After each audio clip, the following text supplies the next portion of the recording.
les paramètres de Milankovitch. Rien que le nom, on a envie d'une petite animation pour bien comprendre. Pas de problème, je suis là pour ça.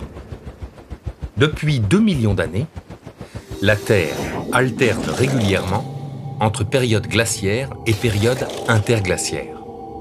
Eh bien, la compréhension de cette alternance, on la doit à l'un des plus importants savants du XXe siècle.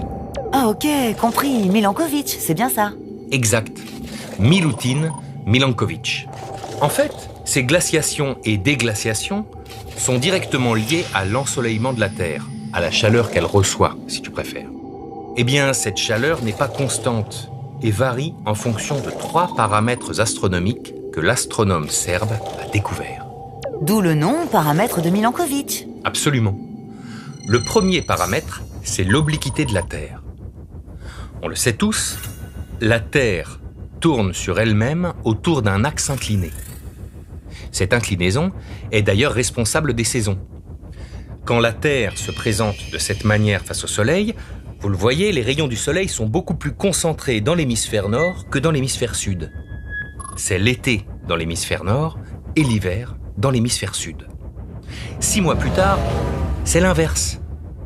Les rayons du Soleil sont plus concentrés dans l'hémisphère sud, où c'est l'été, que dans l'hémisphère nord, où c'est l'hiver. Seulement, l'inclinaison varie, cycliquement, tous les 41 000 ans. Actuellement, elle est de 23,26 degrés, mais depuis 1 million d'années, elle a varié entre 21,9 degrés et 24,5 degrés. Vous l'aurez compris, plus l'axe est incliné, plus les saisons sont contrastées et inversement. Ok, jusqu'à présent, je suis. Et le deuxième paramètre ? Le second paramètre, c'est l'excentricité. On le sait aussi, la Terre tourne autour du Soleil en 365 jours, un peu plus.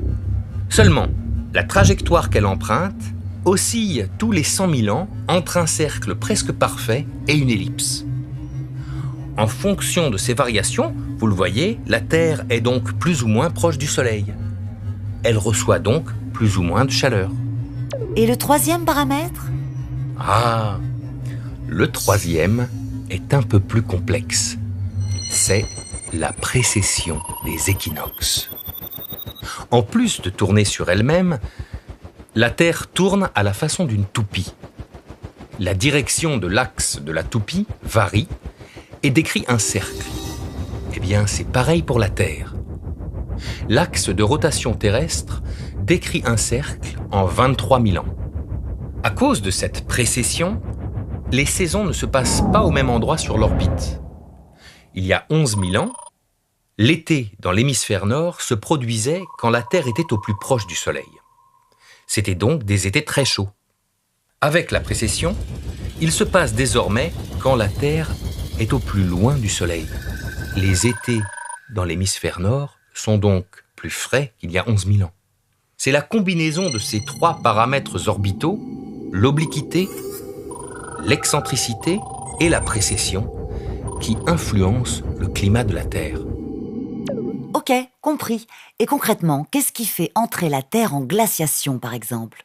Si la Terre cumule, par exemple, un axe de rotation peu incliné, une orbite faiblement elliptique et avec des étés qui se produisent loin du Soleil, par exemple, des étés donc frais, la glace accumulée en hiver ne fondra pas pendant l'été.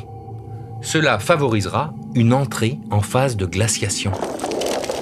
Depuis 2 millions d'années, c'est donc au rythme de ces paramètres orbitaux que la Terre alterne entre des cycles glaciaires d'environ 100 000 ans et des cycles interglaciaires plus chauds et plus courts d'environ 10 000 ans.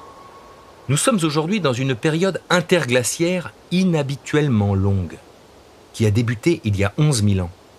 Elle devrait encore durer 40 000 ans avant de voir la prochaine période glaciaire.